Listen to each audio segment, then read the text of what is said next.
ओम शांति। आज बाबांकर 3 जून 2026 प्रातः मुरली।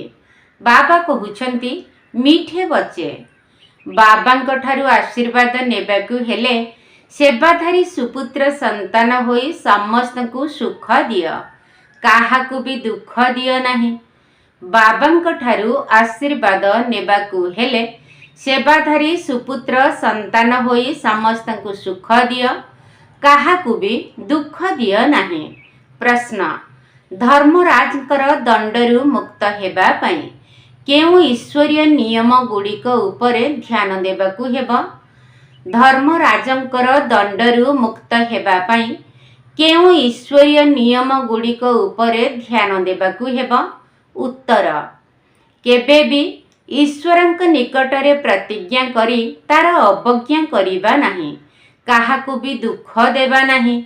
जदि क्रोध करिबा, काहाकु विरक्त करिबा किंबा एभली कौनसी चाली चलन थिबो जहा द्वारा ईश्वरंकर नाम बदनाम हेउथिबो, तेबे सेमानकु बहुत दंड भोग करिबाकु पड़िबो। सेथि पई एभली कौनसी कर्म करिबार नाही। मायार केते भी तोफान आसु, रोग बेमारी जोर सोर रे आसु, किंतु बुद्धि द्वारा भूल ठीक निर्णय करी भूल कर्मरु सर्वदा दूरे रहिबाकु हेबो। गीत, कौन आया मेरे मन के द्वारे। ओम शांति। किए कहिले ओम शांति? बाप एवं दादा अर्थात शिव बाबा एवं ब्रह्मा बाबा। एही निश्चय तो पिला मानकु निश्चित रूपे थिबो जे आमर पारलौकिक पिता हेले परम पिता परमात्मा शिव एवं एही ब्रह्मा बाबा हेले सबु संतान मानकर अलौकिक पिता। एहांकु ही प्रजापिता ब्रह्मा कुहा जाए। प्रजापिता ब्रह्मा का व्यतीत एते संतान आउ काहार अछंती कि? पूर्वरु एते नथिले। जेबेठारु बेहद्र पिता शिव बाबा यांक मध्यरे प्रवेश करिछंती, ये होई गले दादा अर्थात बड़ भाई। एही दादा निजे कहउछंती जे मु तुमको पारलौकिक पितांकर संपत्ति मिलुछि। नाती माने सर्वदा जेजे बापांकर संपत्तिर उत्तराधिकारी होइथांती। सेमानकर बुद्धि जोग जेजे बापांक सहित लागी रही थाए, काहीकिना जेजे बापांकर संपत्तिर उत्तराधिकार मिली थाए। जेपरी राजा मानक पाखरे जेउ पिला माने जन्म नेई थांती सेमाने कुहंती एहा पूर्वज मानकर संपत्ति। पूर्वज मानकर संपत्ति उपरे सेमानकर अधिकार तो निश्चित रहिछि। तुमे पिला माने जानिछ जे आमे अविनाशी पितांक द्वारा सर्वोच्च संपत्ति स्वर्गर राजत्व प्राप्त करूछु। आमको सही पिता पाठ पढ़ाउछंती। तुमे एबे सम्मुखरे बसिछ। सम्मुखरे बसिबार निशा बा खुशी मध्य पुरुषार्थर क्रम अनुसारे रही थाए। काहार काहार हृदय रे तो बहुत स्नेह रही थाए। मु एही साकार माता पितांक द्वारा सर्वोच्च भगवानकर उत्तराधिकारी होइछि। अविनाशी पिता बहुत प्रेममय अटंती, जी कि आमको राजत्व करिबार योग्य करूछंती।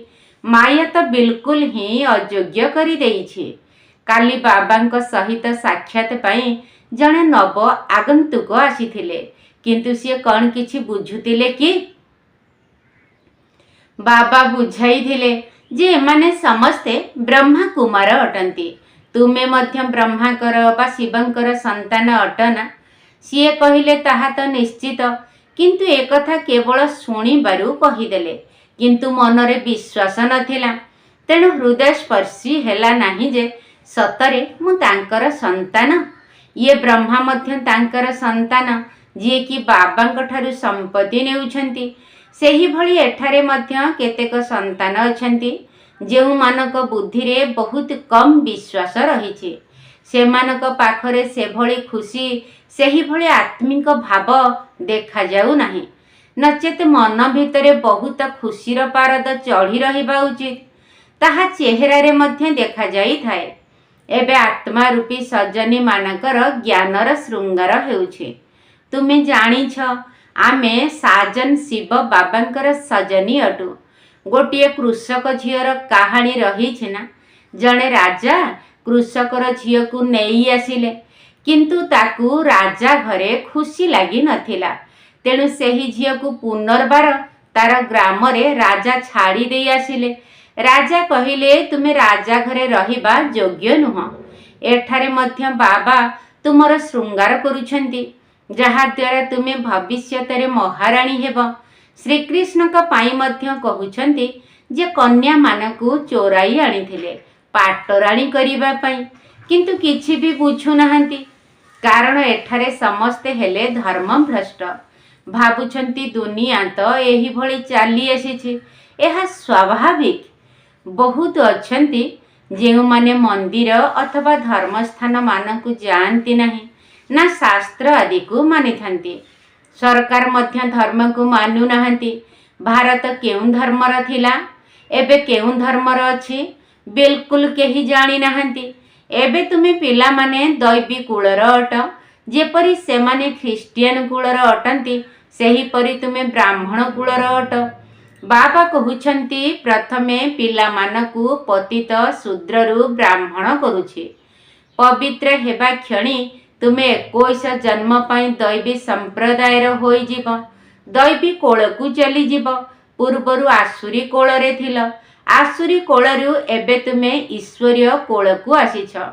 गोटिए पितार संतान भाई भौणी अटना, एहा मध्य आश्चर्य अटे। तुमे समस्ते कहूछ आमे ब्राह्मण कुलर अटु, आमकू तो श्रीमत पालन करिवार अछि, समस्त को सुख देवार अछि, रास्ता देखाइबार अछि।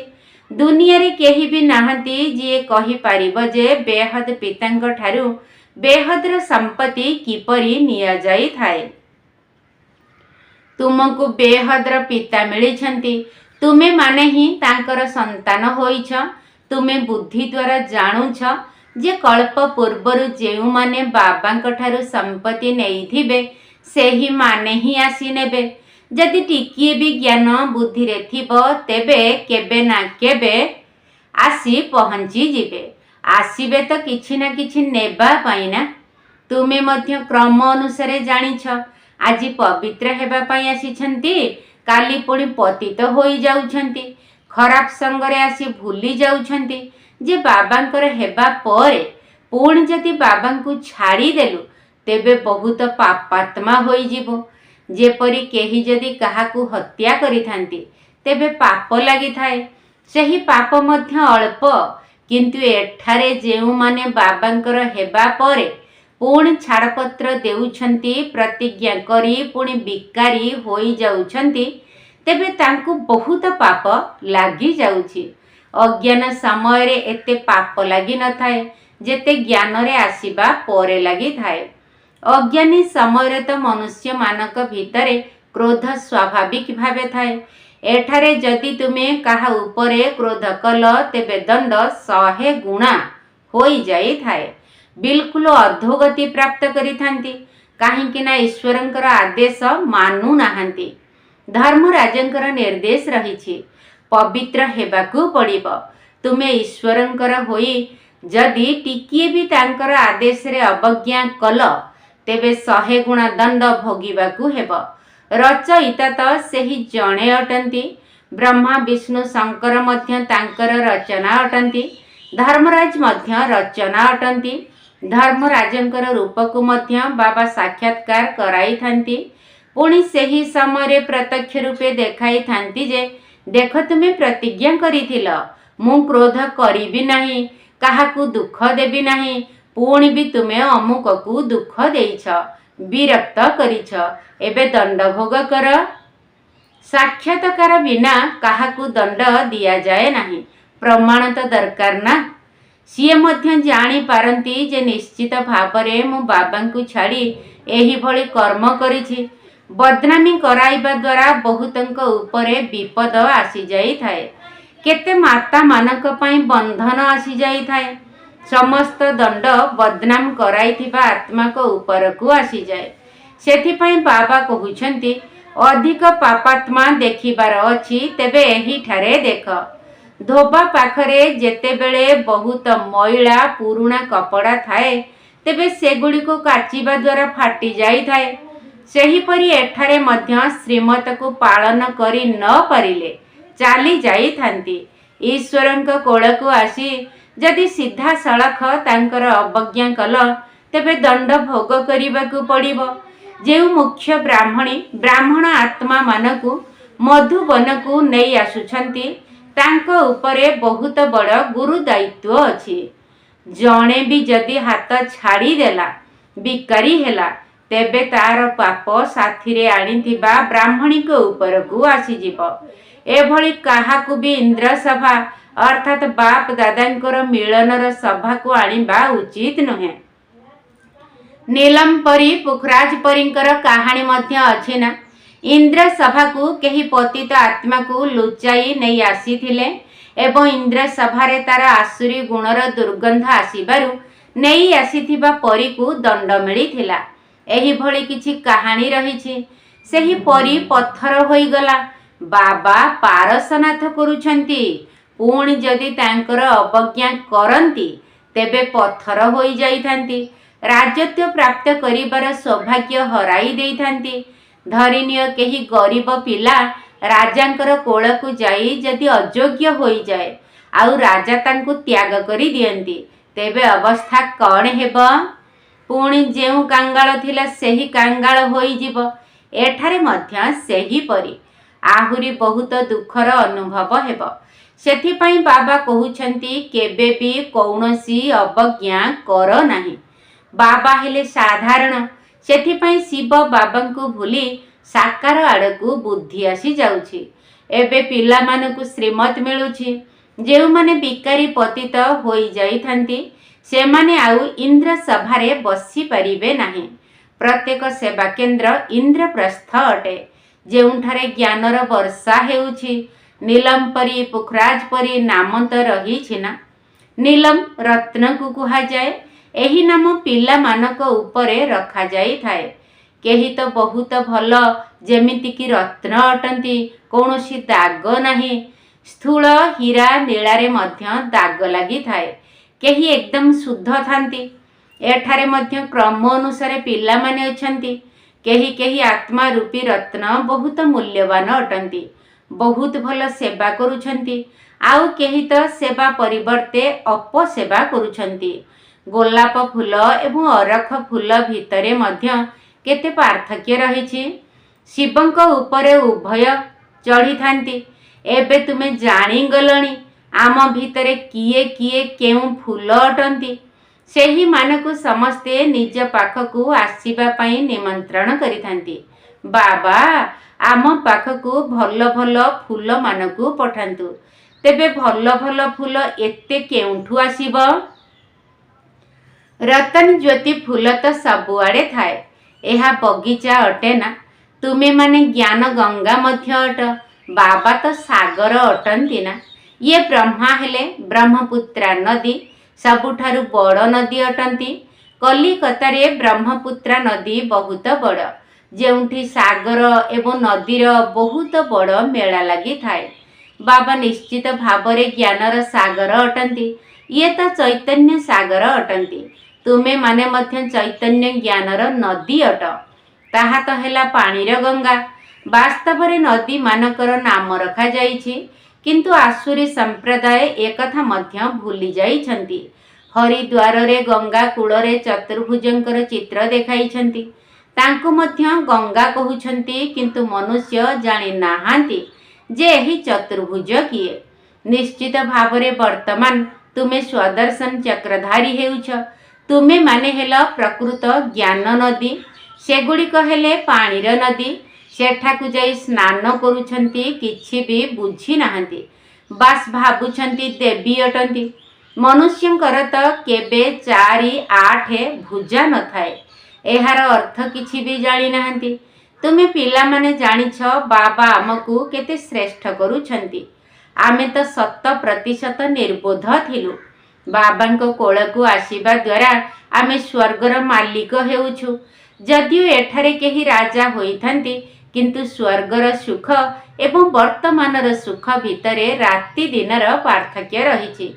ତୁମ ଭିତରେ କେହି କେହି ଏଭଳି ମଧ୍ୟ ଅଛନ୍ତି, जे कि बाबा को जानी नाहंती तेबे निजकु मध्य जानी नाहंती। निजकु देखिबा उचित जे मु केते सुगंध अर्थात सुख देउछि। ओलटा सीधा कथबार्ता करू नाही तो, क्रोध करू नाही तो बाबा तुरंत आचार व्यवहार रु जानी परिथांती जे ही पिला किपरि होइथिबो। सेवाधारी संतान माने बाबांकर बहुत प्रिय होइथांती। समस्ते तो एका भली प्रिय होई परिबे नाही।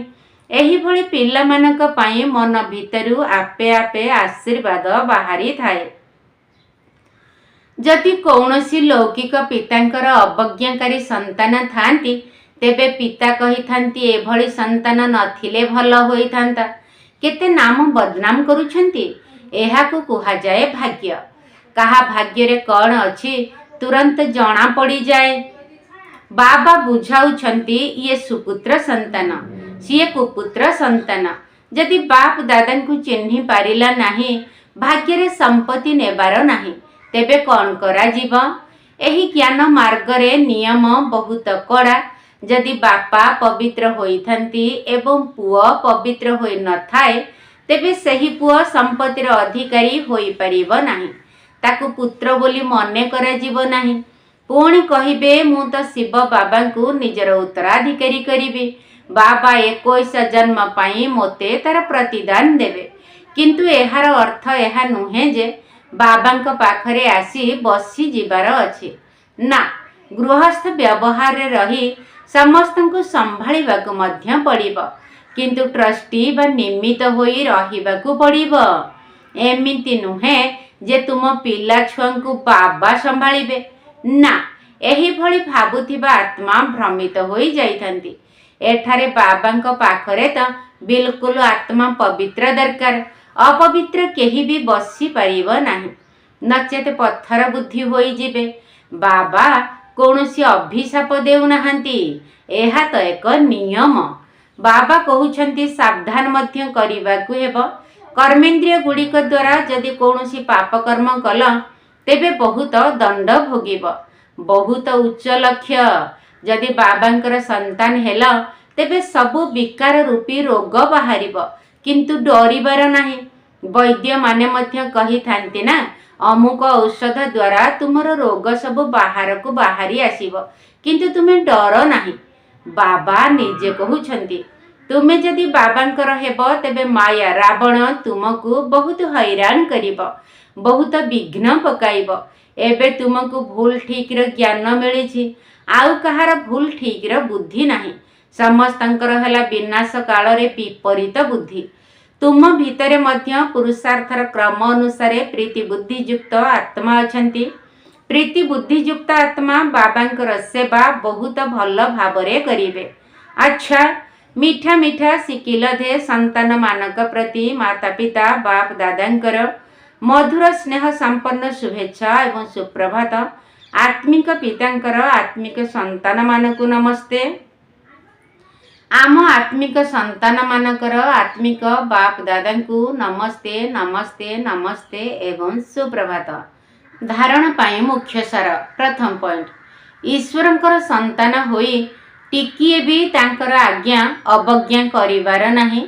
एही कर्मेंद्रिय मानक द्वारा कौनसी कुकर्म करिवार नाही। ओलटा सीधा कथावार्ता मध्य करिवार नाही। सुपुत्र होई बाबांकर आशीर्वाद नेबार अछि। ईश्वरंकर संतान होई टिकिए भी तांकर आज्ञा अवज्ञा करिवार नाही। एही कर्मेंद्रिय मानक द्वारा कौनसी कुकर्म करिवार नाही। ओलटा सीधा कथावार्ता मध्य करिवार नाही। सुपुत्र होई बाबांकर आशीर्वाद नेबार अछि। द्वितीय पॉइंट, ट्रस्टी अर्थात निमित्त होई निजर गृहस्थ व्यवहार को संभाळिबाकु हेबो। ज्ञान मार्ग रे जेउ नियम मान रहिछि सेही अनुसारे पूरा पूरा चालिबाकु हेबो। ठीक एवं भूल को बुझी माया ठारू सावधान रहिबाकु हेबो। ट्रस्टी अर्थात निमित्त होई निजर गृहस्थ व्यवहार को संभाळिबाकु हेबो। ज्ञान मार्गर जेउ नियम मान रहिछि सेही अनुसारे पूरा पूरा चालिबाकु हेबो। ठीक एवं भूल को बुझी माया ठारू सावधान रहिबाकु हेबो। वरदान, व्याकुलित एवं तृषार्थ आत्मा मानकर तृषा निवारण करुथिबा सर्वसंपत्ति रे संपन्न भव। व्याकुलित एवं तृषार्थ आत्मा मानकर तृषा निवारण करुथिबा सर्वसंपत्ति रे संपन्न भव। जेपरी सागरर लहड़ी रे बुड़ी जाउथिबा आत्मा कुटाक्षीय को मध्य सहारा करिथाए, सेहीपरि जदि दुखर गोटिए लहड़ी बा ढेउ आसीगला देखिब अनेक सुख शांतिर भिकारी आत्मा माने व्याकुलित अवस्थारे तुम पाखकु आसीबे। एही भଳି तुषार्थ आत्मा मानकर तृषा निवारण करिबा पई निजकु अतीन्द्रिय सुखरे बा सर्वशक्ति रे सर्वसंपत्ति रे भरपूर कर। सर्वसंपत्ति एते जमा हेउ जहा द्वारा तुमर स्थिति मध्य कायम रहिब एवं अन्य आत्मा मानक मध्य भरपूर करि परिब। स्लोगन जदि कल्याणर भावना रखी शिक्षा देव तेबे शिक्षा गुड़िक हृदयस्पर्शी हेब। जदि कल्याणर भावना रखी शिक्षा देव तेबे शिक्षा गुड़िक हृदयस्पर्शी हेब। अव्यक्त इशारा सर्वदा हर्षित रहिबा पई निजर स्वभाव को सरल कर एवं सहनशील हुआ। सर्वदा हर्षित रहिबा ज्ञानर गुण अटे। एथिरे केवल आत्मिक स्थिति को जोड़िबाकु हेब।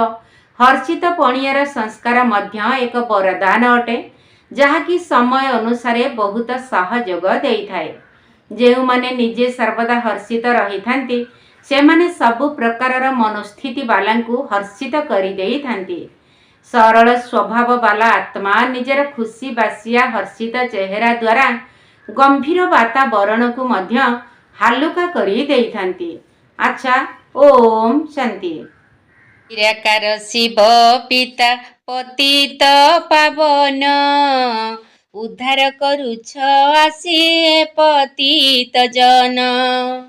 निराकार शिव पिता पतित पावन उद्धार करुछ आसी पतित जन। कमल कुसुम सम होई पावन घर पथ देखाइबी जगत जन। कमल कुसुम सम होई पावन घर पथ देखाइबी जगत जन। आहे रुहानी पंडा होइबी तुटाई बंधन। निराकार शिव पिता पतित पावन उद्धार करुछ आसी पतित जन। निराकार शिव पिता पतित पावन उद्धार करुछ आसी पतित जन।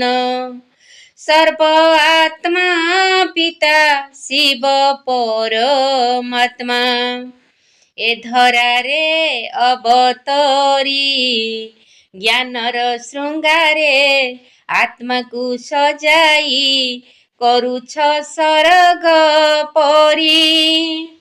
सर्व आत्मा पिता शिव परमात्मा ए धरारे अवतरी ज्ञानर श्रृंगारे आत्मा को सजाई करुछ सरग परी।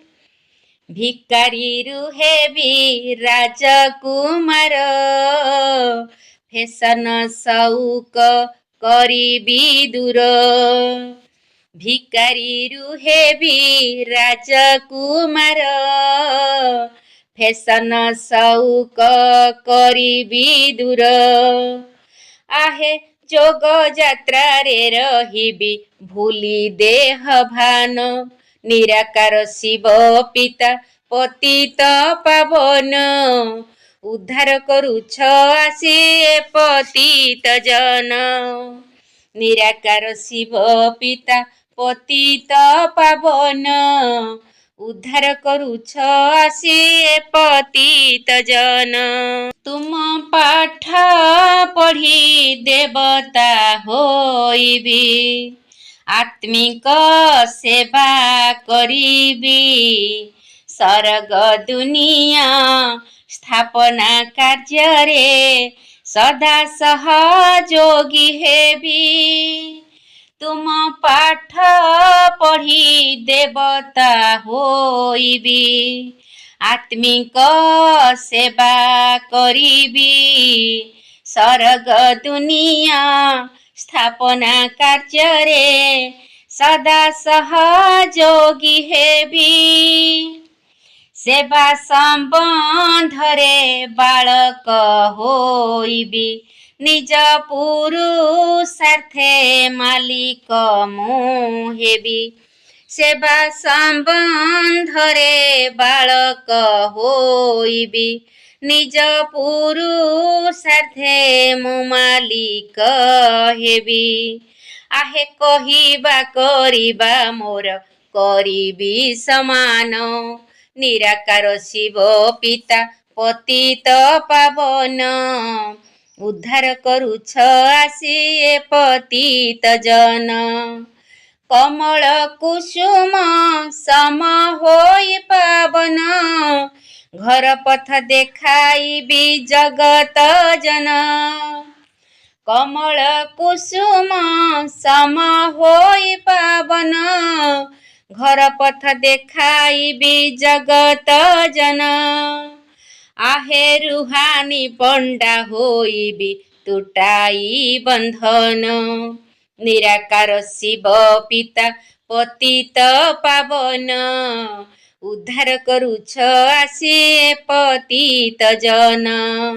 ନିରାକାର ଶିବ ପିତା ପତିତ ପାବନ, ଉଦ୍ଧାର କରୁଛ ଆସି ଏ ପତିତ ଜନ।